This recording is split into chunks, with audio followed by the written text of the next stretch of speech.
That we have been following here over the last hour or so, as we now know that the man accused of setting a woman on fire inside of a Brooklyn subway, killing her, has been indicted on multiple charges. Sebastian Zepeda, seen in these photos, made his initial court appearance Tuesday, where it was determined that he would stay in custody for now.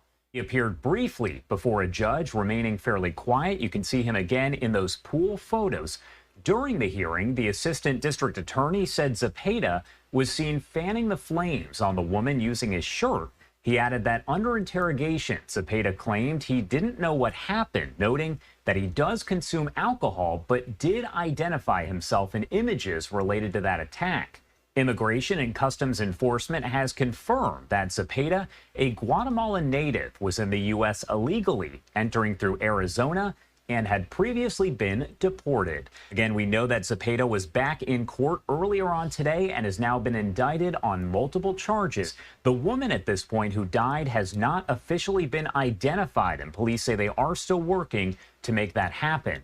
We also know that he is expected back in court on January 7th.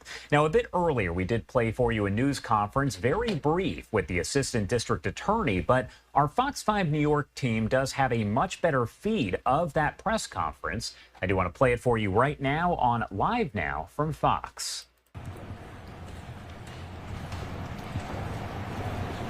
Good morning, everyone. Today we take our first significant step towards pursuing justice in this case, with the grand jury having indicted Sebastian Zepeda with 4 counts of murder, murder in the first degree, 3 counts of murder in the second degree, and arson in the first degree. These are significant counts. Murder in the first degree carries the possibility of life without parole. It's the most serious statute in New York State law, and my office is very confident about the evidence in this case and our ability to hold Zepeda accountable for his dastardly deeds. We believe very strongly that this case belongs in state court because the charges here are more significant in state court than currently in federal court.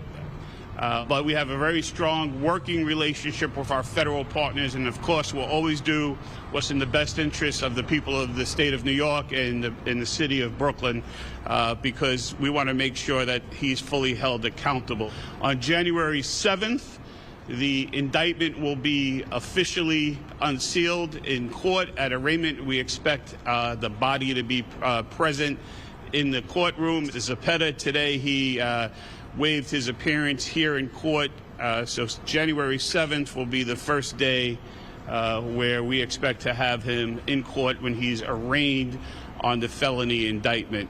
I want to assure the people of this city that this office will do everything in our power to hold him accountable. This was a malicious deed. A sleeping, vulnerable woman on our subway system. This act surprised many New Yorkers as they were getting ready to celebrate the holidays.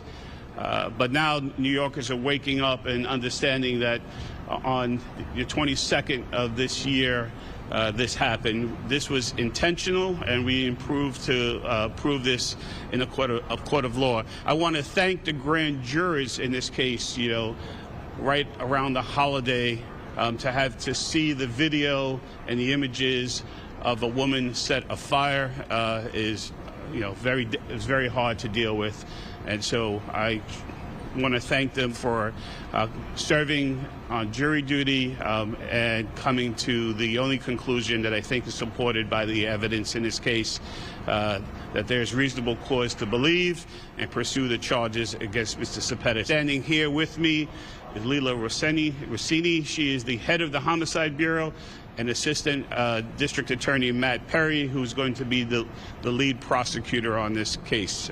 If there are any questions, I'll take them now. Yes.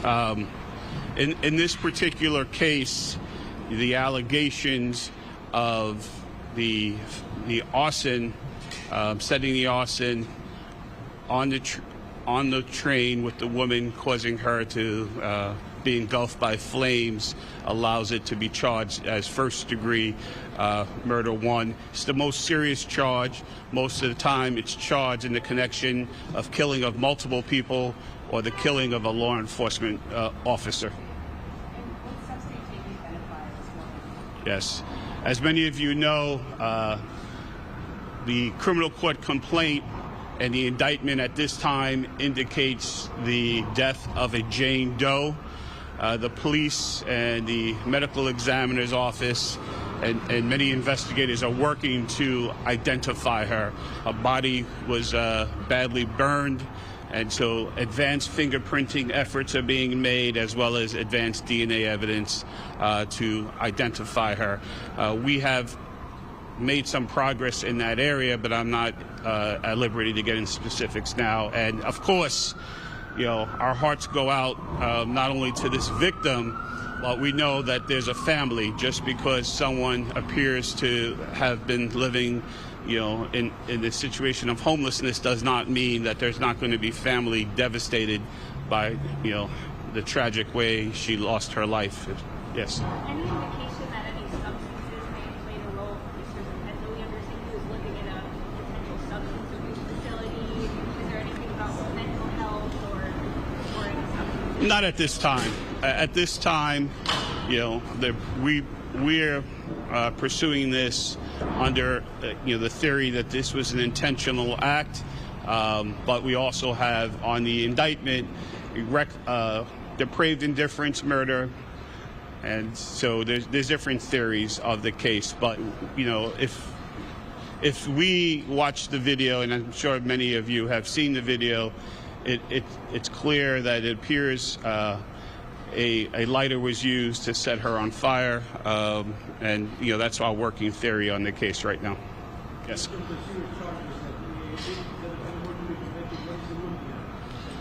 On the murder 1, the top charge is life without the possibility of parole, and of course on standard murder the top count is 25 years to life.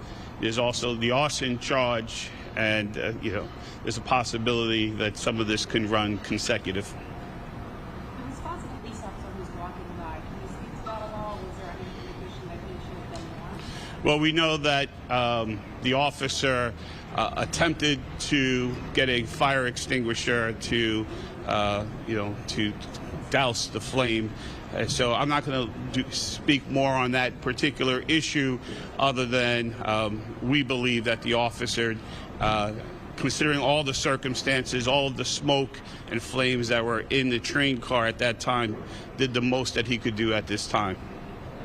Yes. Yes.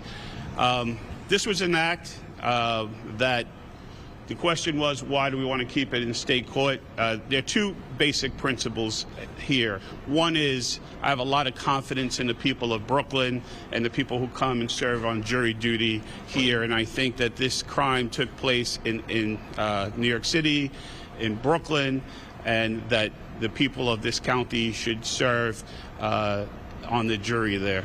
Second, very simply, state law is more significant in this case. You know, there's a possibility with life without parole. That's not an option in the proposed charge that was mentioned, arson, under federal statute. So you're looking at more time.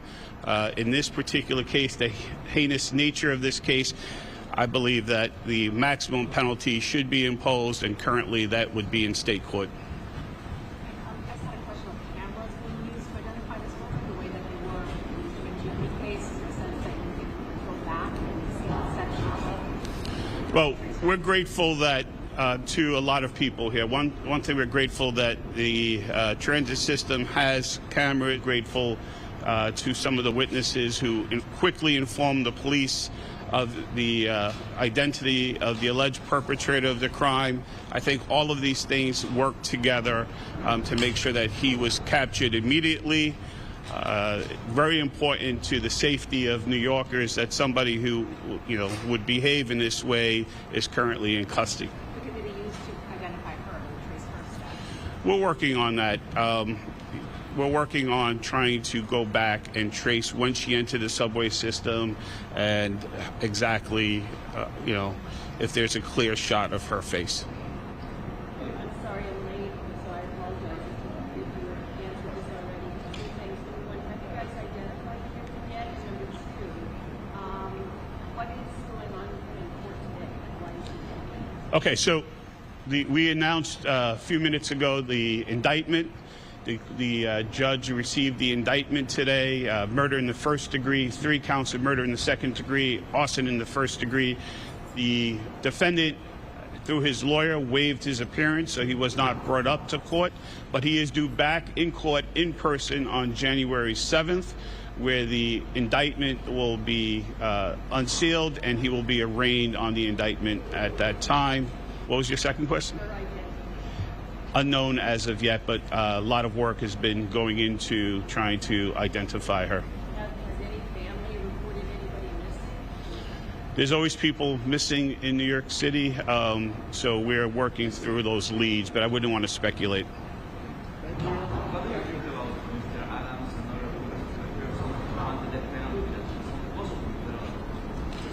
Yeah, there is no death penalty in the state of New York, so that's why the maximum penalty here is life without the possibility of parole, and we charged that count in order to make sure that we can seek that penalty. We have a long way to go. This is really the first significant step of today in holding him accountable. There's going to be the felony arraignment again on January 7th, and then the trial team here will work to pursue justice. And of course, it's a priority for me, for my office, for the police department to identify this woman so we can notify her family of what had happened to her. Thank you, everyone. All right, there you have it. The assistant district attorney holding a news conference there, obtained by our Fox 5 New York team, and essentially saying that the suspect, Sebastian Zepeda, has now been indicted on several charges, expected back in court on January 7th after, at this point, it's been nearly a week, but the victim has still not officially been identified. Police say they are having a difficult time. You heard a reporter ask if there were any missing persons cases, and the assistant district attorney saying there are quite a few of them in New York City. Now go ahead and take a look at this here. Prosecutors say Zepeda used a lighter to set a sleeping woman on fire on a subway car in Coney Island, and then he waved a shirt to fan the fire. The woman was quickly engulfed in flames.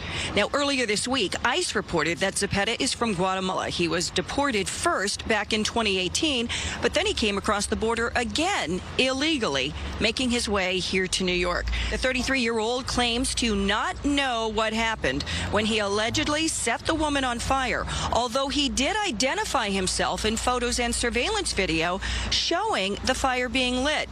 Now, he was not in court today, but he will be here in court on January 7th in Brooklyn, when he will be arraigned on the indictment. Brooklyn District Attorney Eric Gonzalez says the woman, the victim here in this gruesome crime, was homeless and that they are still trying to positively identify her.